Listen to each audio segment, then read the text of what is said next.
Hello guys, ito nainis na ako sa buhok ko na kulot. Tatanggalin ko na yung straight dyan sa baba na para pantay na ang kulot. Tapos kaya ako ginupitan na kasi ang hirap magpatuyo ng buhok lalo na pag gabi ka maligo dito sa upo.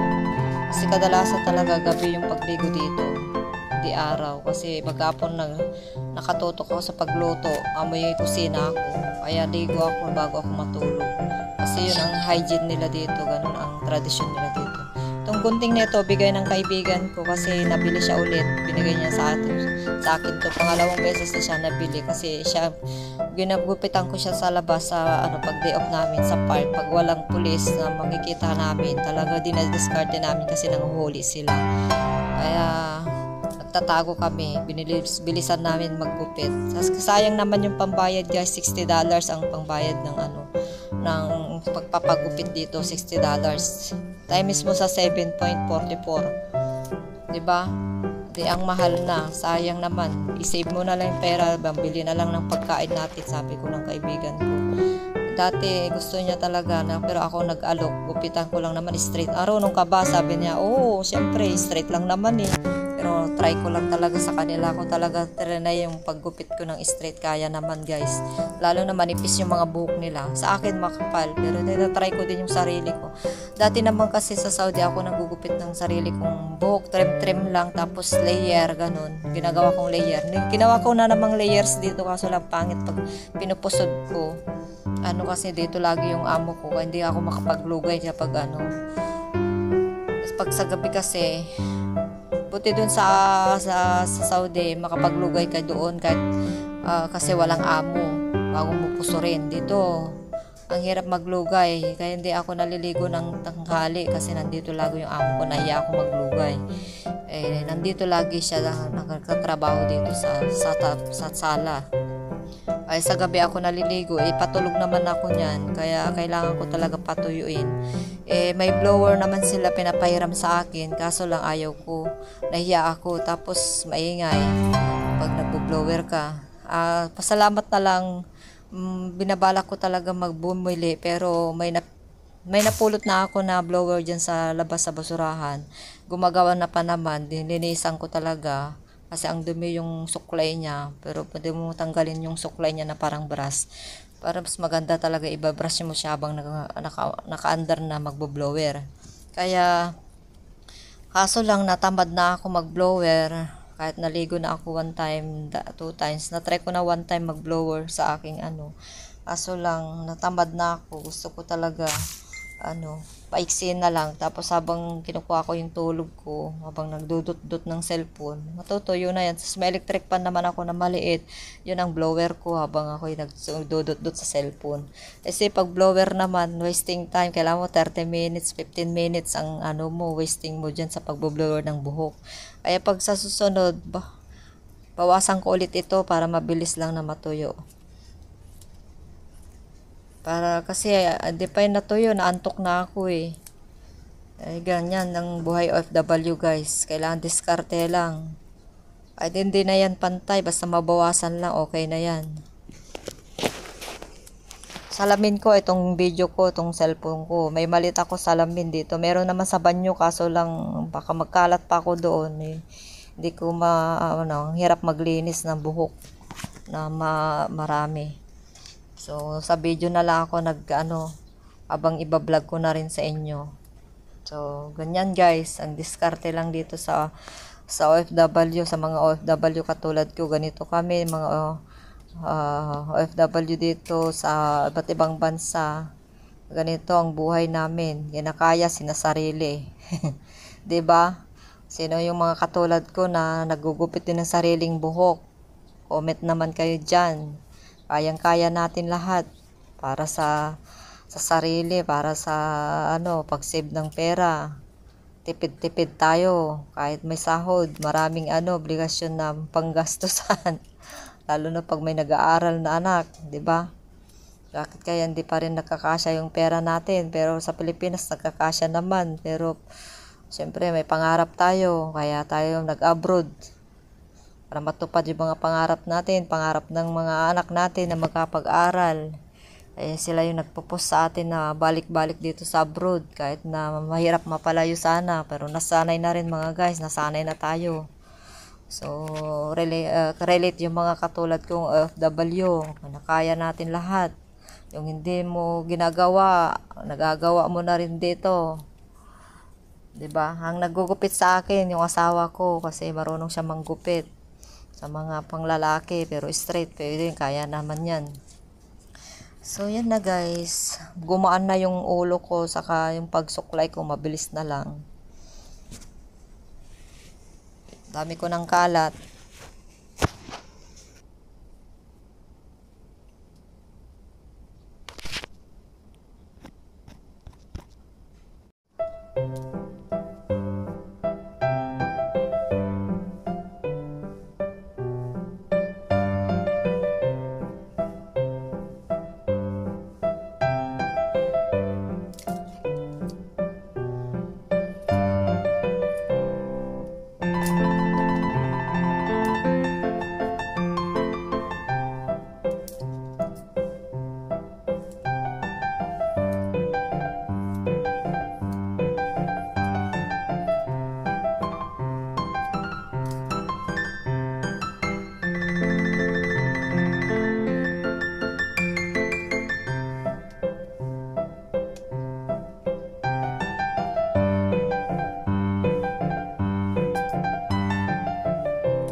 Siya ang pinakabukit ko sa buko, pinag-straight ko sa kanya.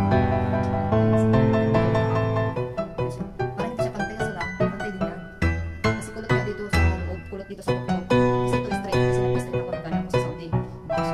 Kaya tinatanggalan ko na ito yung straight para pantay na silang kulot dito. Guys, so palibre tayo na ang 60. Hindi ako sanay magpapabukit sa labas guys. Kaya naman natin kung gusto natin. At hindi na yung pantay, isa lang mabawasan. Okay na yun guys. Babay na maganda yung pagkukutan. Gusto ko lang naman dito yung bilis siyang matuyo pag gabi. Kasi gabi kami naliligo dito kung nandito yung mga amin. Pero tinawag ko na yan sa amin kung gusto nyo mga kung ano sa amin. Sundin mo yung ano nila para i-mas termini.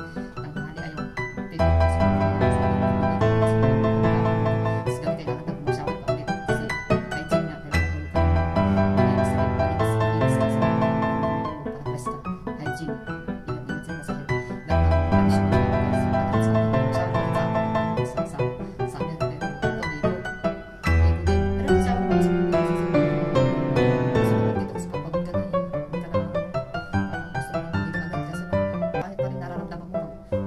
pawis kay